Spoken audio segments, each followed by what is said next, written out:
once you get over what had happened, you become a better person. I like myself again because I know I'm a good person. If it takes another 4 or 5 years to walk again, it takes that. But if I can get as many tools into my tool chest, I can use them later in life. Welcome back to Recovery After Stroke. I'm Bill Gassiamis. My guest today is Jeff Manuel, a single father of 2 teenagers who was working 2 jobs full-time in electrical sales plus evening grocery delivery when he had a stroke at 52 that left him with left side paralysis. Jeff describes his stroke as involving a clot and possibly a bleed as well. The exact clinical picture is something we talk through together in the episode. We get into what it's like raising teenagers through 3 months in hospital and 2 years in residential rehab, and how his relationship with his ex-wife has changed since the stroke, how he's learned to cook again with one hand, and the pain management approach he's landed for himself after 4 years of recovery. Quick note before we dive in, if you're feeling stuck in your own recovery, I now offer one-on-one coaching for stroke survivors. It's not therapy or medical treatment, it's lived experience support, structure, accountability, and someone who's actually been where you are, having survived 3 strokes myself. I only work with a small number of people at a time, so it stays meaningful. You can apply at recoveryafterstroke.com/momentum. If Jeff's story resonated with you, I also wrote a book about my own experience called The Unexpected Way that a stroke became the best thing that happened. It is available at recoveryafterstroke.com/book. And if this show has helped you, you can support it directly at patreon.com/recoveryafterstroke. Here's my conversation with Jeff. Jeff Manuel, welcome to the podcast. Thanks for having me. Tell me a little bit about what life was like before stroke. What were your daily tasks? What kind of things did you get up to? At the time, I had 2 jobs. I had full-time during the day, and then after the day job, I would go and I was before I was in a loop to try to catch up and provide for my family. What kind of jobs did you do? I was my last job was in sales, electrical sales, and I used to I would pick groceries for customers that were just driving by and picking up their groceries. So I'd pick mostly all the dry goods and have it ready for when they were ready to pick up the groceries. Was that the after hours job? Pardon me? Was that the after hours task? Yes. And how many hours a week a day would you say you were working then? I'd probably have four shifts a week, sometimes less. And on the day of one of your shifts, at the time, it was manageable? yes. And on the day of one of the shifts that you went to your regular job and then you did one of those shifts, how many hours would you say that? 5 hours. I believe I worked 5 hours. That was on my stroke happened on the Saturday. This was a Friday night, so I believe it was 5 hours because I started it at 5 and I finished at 10. So with your full-time job, the regular job, that would be a normal 8-hour day, and then you would do an additional 5 hours? Yes. Okay. And other than work, what else did you get up to? I'm a single father of 2 kids, so as much time as I could spend with them, I spent with them, even though we were not living in the same house. Understood. How old were the kids? 13. 2 boys? 2 girls? A boy and a girl. Sorry, Jeff, what was that? A boy and a girl, I'm sorry. A boy and a girl. And you were working the extra hours to cover everybody and make sure they had everything they needed. Yes. And what happened on the day of the stroke, Jeff?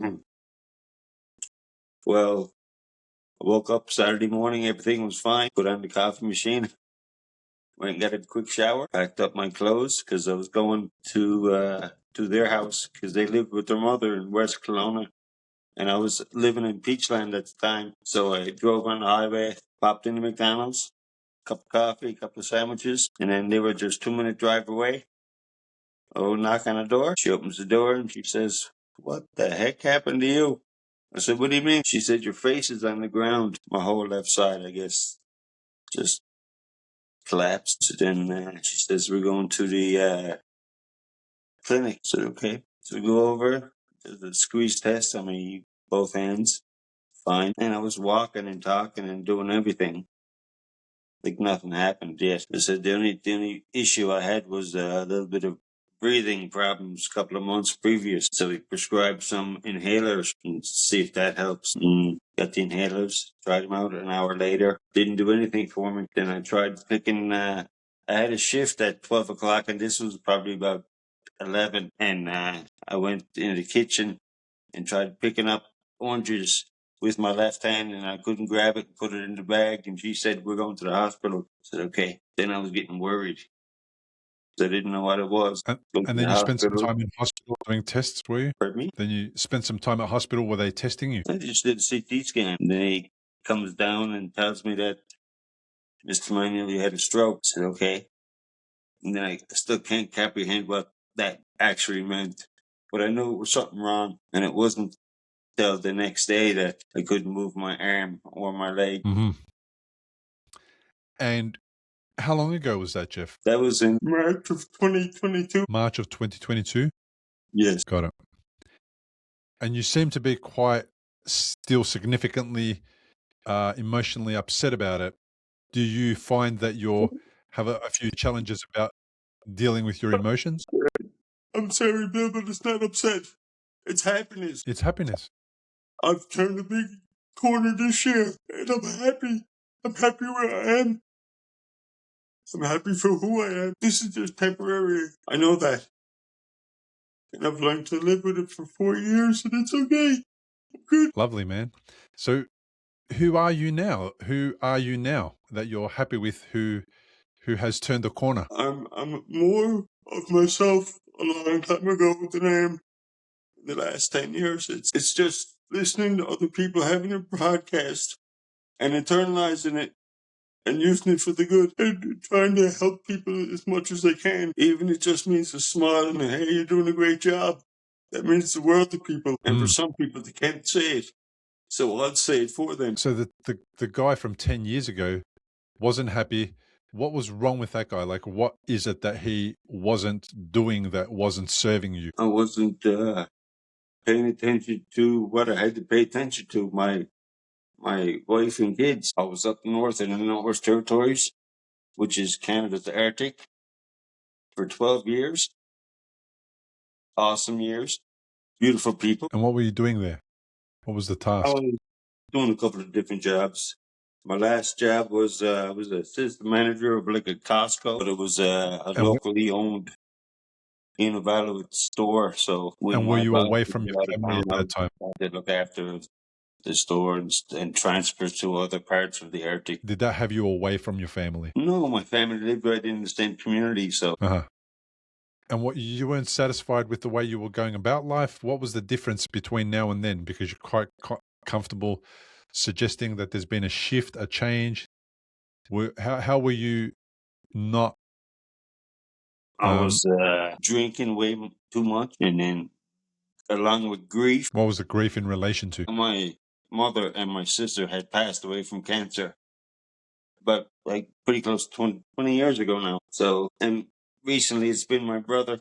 So I've been thinking a lot about that. And were you using alcohol to cope before the stroke? Yes. And did that mess up your relationships? Not necessarily. How was it that you weren't doing the right thing by your family? I'm just thinking more about myself than others. Putting yourself first.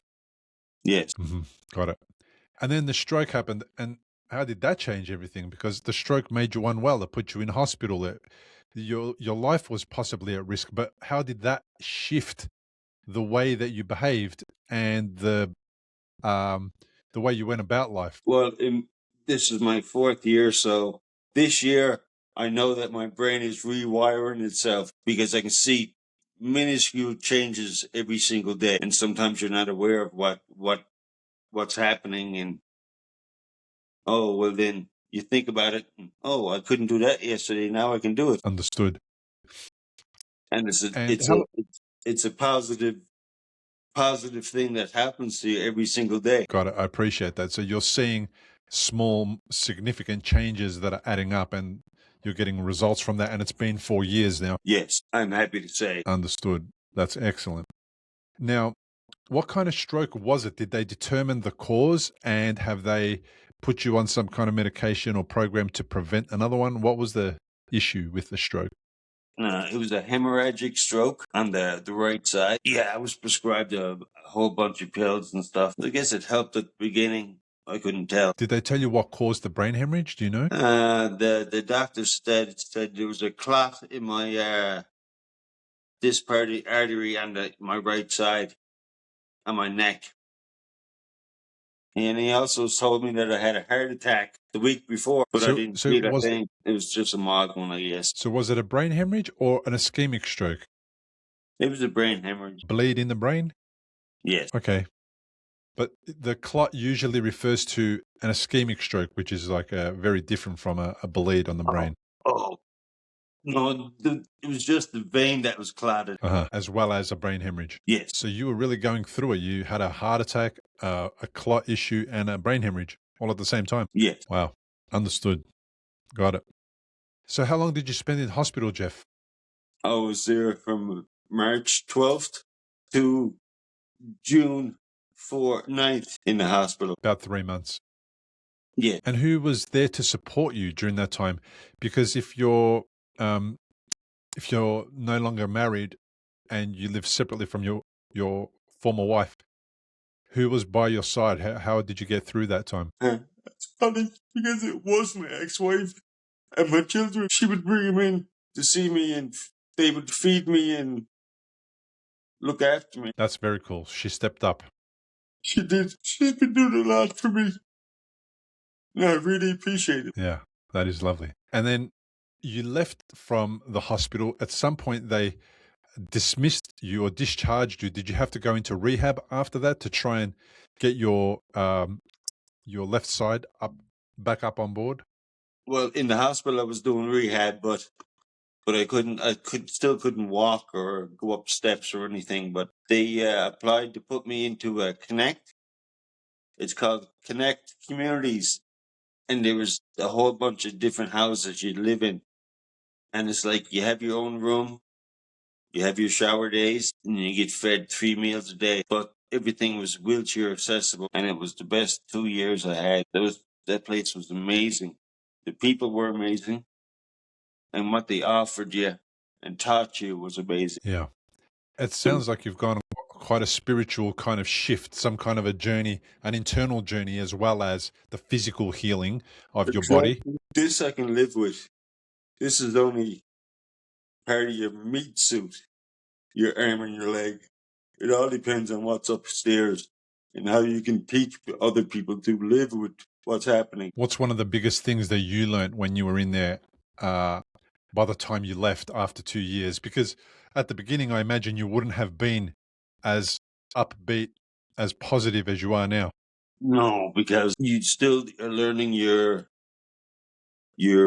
limits of being disabled or paralyzed. You still got to. It's like a regrowth. You learn from a baby again to crawl and then walk. And it's like up until then, it's all learning. You think about things. If you have to use the washroom, you think about it like 25 different times before you actually use it. It's like a learning process, and I'm just starting to learn again. It sounds like the biggest recovery that you had that's been the most meaningful then was that kind of mindset part of your recovery, the spiritual part of your recovery. I think once you get over what had happened, you become a better person. Like I like myself again because I know I'm a good person, and if it takes another 4 or 5 years to walk again, it takes that. But if I can get as many tools into my tool chest, I can use them later in life. Yeah. And you know what I love about that is you're kind of setting an example for your kids, right? They may not know it. And I tried to my best to set an example because I always said, thank goodness it happened when I was only 52 and not 78, when they got their families all grown up, their own worries. They didn't want to be worried about their father. They stepped up and being adults when they were 13. Yeah. Were you also a smoker then? Yes. Okay. I did quit 3 months before going into hospital, but I'm back smoking again. So you're back smoking again at the moment? Yeah. And drinking? The occasional drink. I've tested my limitations and see where it led, but I don't overdo anything. I'm sorry. Can I be perfectly blunt with you? Yes, you can. Why don't you reduce the amount of time it takes for you to get on your feet from 4 years to a shorter amount of time?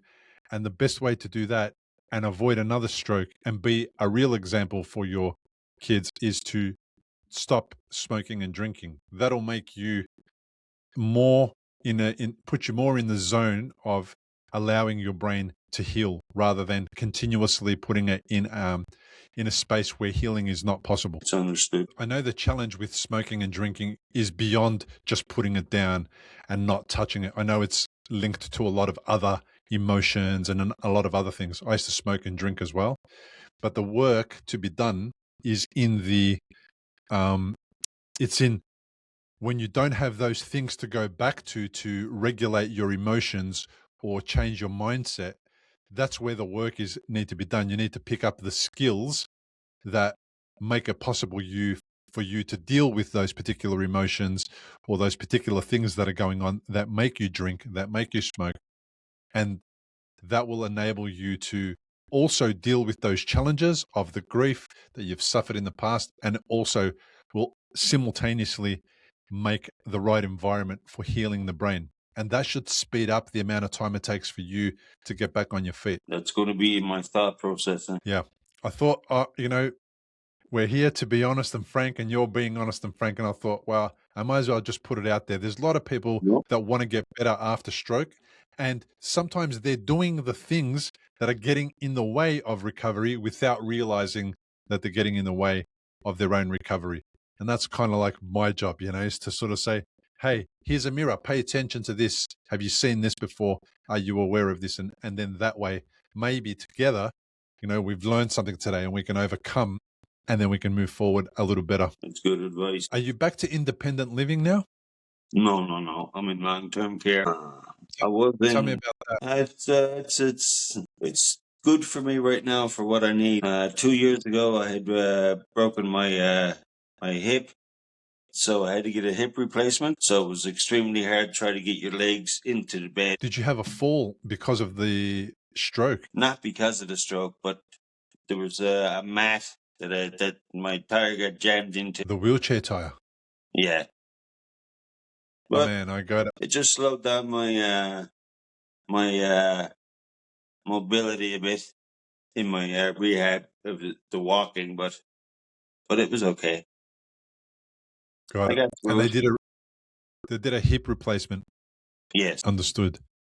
So then there was some rehabilitation associated to the hip replacement as well to get you back on your feet. Well, sort of say, get me on my feet, get me in the wheelchair. Yeah. Yeah, got it. Okay. There was another 6 weeks in hospital. Yeah. You had quite a journey, man, like a lot of sort of downtime as a result of this condition, and then all the little complications and bumps in the road. How have you sort of dealt with that mentally? Have you had somebody to talk to? Have you done some therapy? Like, how is it that you've been managing to, wrap your head around all of this stuff? And my mom always had a good saying. She said, everything happens for a reason. We just don't know what that reason is at that time. And it's like, okay, this had happened to me, so now I'm getting to learn why it happened, because this is the rebirth of me in my journey. I'm not the guy I was 4 years ago or 5 years ago. I'm me now, somebody different. Mhm. Had you in those last 10 years before the stroke, had you forgotten about that side of you, that kind of spiritual element of you that you've rediscovered? Was it lost in the grief and in the drinking and in the all the work? It went away somewhere. I don't know exactly where it went, but it went away. Being on this side of the grass, I guess, I don't know how you would say it, but going through the healthcare system, you get to see a whole lot of people, and you can sense their expressions and stuff. A lot of good people. A lot of good people. How's your relationship with your former wife and kids now? Are they nearby? Do you see them often? They are nearby, but I don't see them as often as you want. I see them at least probably about once a month. But we're in contact. We text each other and phone each other every now and then. They're Are the kids graduating this year, so they're graduating, so they've been busy with school and their friends and stuff. So Pretty normal. yeah, that's normal teenagers. Yeah, understood. And your relationship with your ex-wife, is it very cordial? Do you guys get along even though you guys are Yeah, exes? And yeah, we always got along, but we've been way better friends the last couple of years. yeah, that sounds like it's a great relief for you. And also, she's able to really kind of take care and help out with the children. Exactly. What is a day like in your facility there where you live? What do you guys get up to? How do they keep you occupied? What's that like? There's a you have breakfast at 8 to 10, and then lunch is from 12 to 1, and dinner's from 5 to 6. And then you have the rec department that do little games and stuff in the activity room. I usually go out and enjoy the fresh air, the sun. It's warming up here. As much And fresh air and sunshine I can get, the better. And do you have a few people that live in the facility with you? Is it quite a large facility? How many people are in there? Uh, yeah, there's 3 different floors. I'm on the main floor, Hmm. and there's probably 200 people, 250 Hmm. in 3 floors. A lot of people that I've spoken to in the past about those types of facilities get really down about them. They kind of don't feel like they should be there or need to be there. How do you manage being I'm there? not. I'm not totally at the point where I can go live by myself. Right So it's now, essential. I still need this until I can afford something that is realistic. And you have to be realistic. You got to think about things 150 times more than you would regularly think about things. But I can still cook. But right now, I got to concentrate on being me. And getting better and getting back on your feet. Exactly. So you can still cook, which is awesome. So you adapted to cooking with one arm. Oh yeah, no problem. As long as you know what you can do, your limitations, you can do anything. What's the hardest part about preparing food with one arm? Well, it's pretty hard to make a salad with one arm because you can't hold the tomato or the cucumber with the other. That's about it. That's where you get you can get these plastic cutting boards that have spikes in them. So you just lay out your vegetables, and then you can use the one hand to cut it off. And is cooking encouraged to cook for yourself, or is that just part of your occupational therapy? At Connect, you led up to being able to cook. So the OT would give you a certain task, and if you could achieve that task within a certain time limit, you would get X amount of dollars per week to go grocery shopping, so you could cook for yourself. Usually, every night I would cook a meal for myself, and then And that there, graduated into becoming more self-sufficient for myself, so I could go in assisted living. So they found a place on the west side in assisted living, and I lived there for a year. And 2 years, life just throws you a curveball, yeah, and it up sure there. does. But you know what? I kind of like it because you get to meet people. You have discussions when you're dying for communication. You can talk to anybody. Yeah, your facility there. Is there a lot of downtime? Do you guys get to intermingle and connect with each other and share spaces together? Yeah, we can do that until we up in the morning and till we go to bed at night. Yeah. So it sounds like it's the great kind of a great place for you, like a space between being independent again to kind of help you get through all the things you need to get through before you um kind of, was it like graduate to independence, I suppose? Is that like is that how you would describe it? That's pretty good. I think to me now, mentally, the better I can become, the better my whole body will become. What would be the hardest part of this stroke journey for you that you kind of would be able to recall from all of this journey? The thing that was the hardest for you to deal with, overcome, or be Still, challenged by? still deal with the post-stroke pain. Is the hardest. The fatigue. The constant pain, Ah, the pain. Yep. Is that on your left side? arm and leg and shoulder, yeah, all on the left side. Do they medicate you for that? Do they try and give you some kind of pain relief? No, I found my own more medicinal. Understood. And is that manageable then now, the pain? Does it kind of help ease the pain?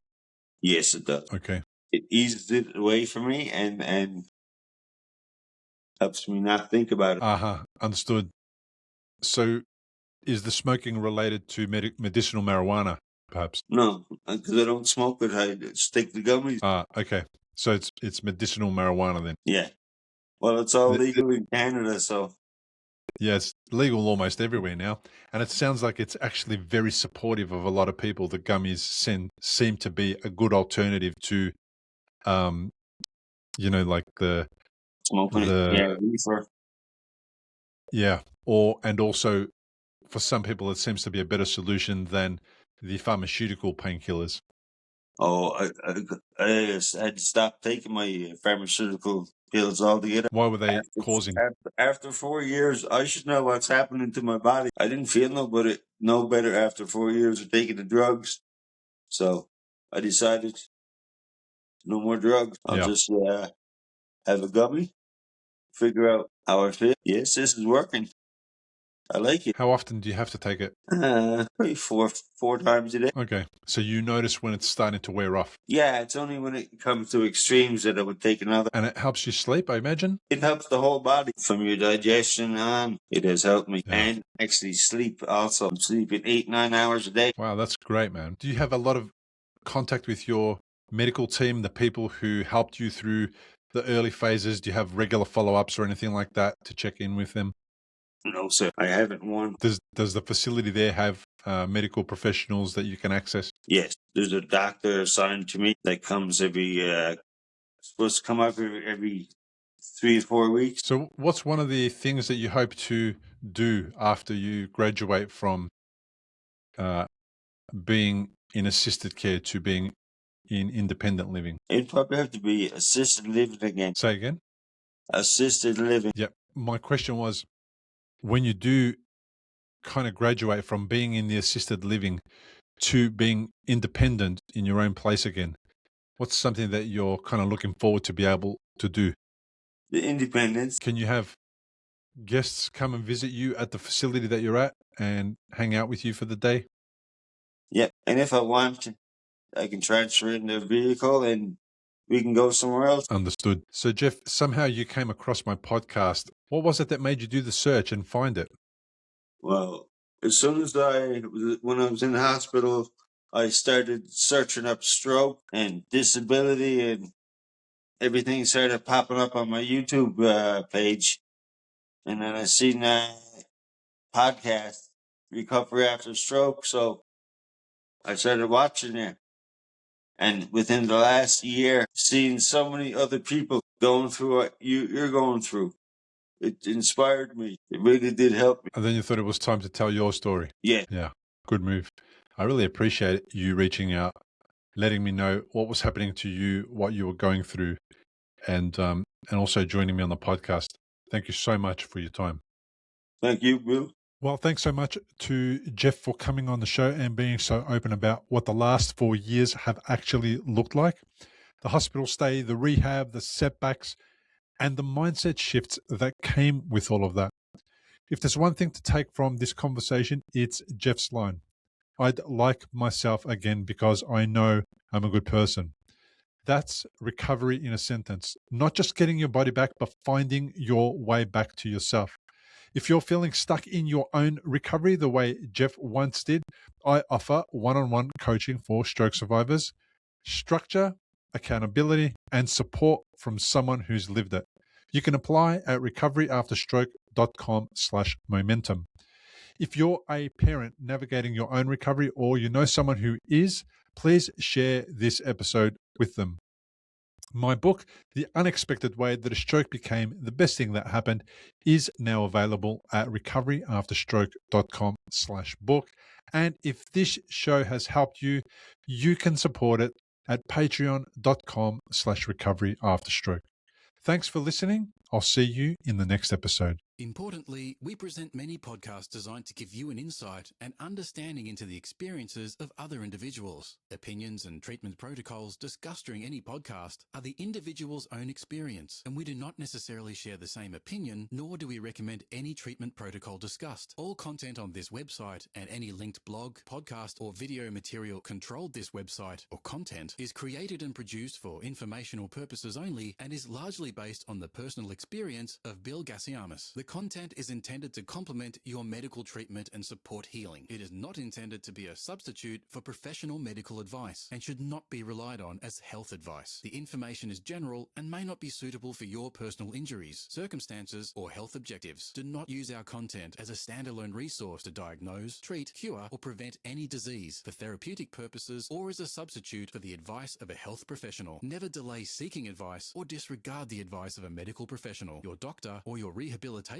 program based on our content. If you have any questions or concerns about your health or medical condition, please seek guidance from a doctor or other medical professional. If you are experiencing a health emergency or think you might be, call 000 if in Australia, or your local emergency number immediately for emergency assistance, or go to the nearest hospital emergency department. Medical information changes constantly. While we aim to provide current, quality information in our content, we do not provide any guarantees and assume no legal liability or responsibility for the accuracy, currency, or completeness of the content. If you choose to rely on any information within our content, you do so solely at your own risk. We are careful with links we provide. However, third-party links from our website are followed at your own risk, and we are not responsible for any information you find there.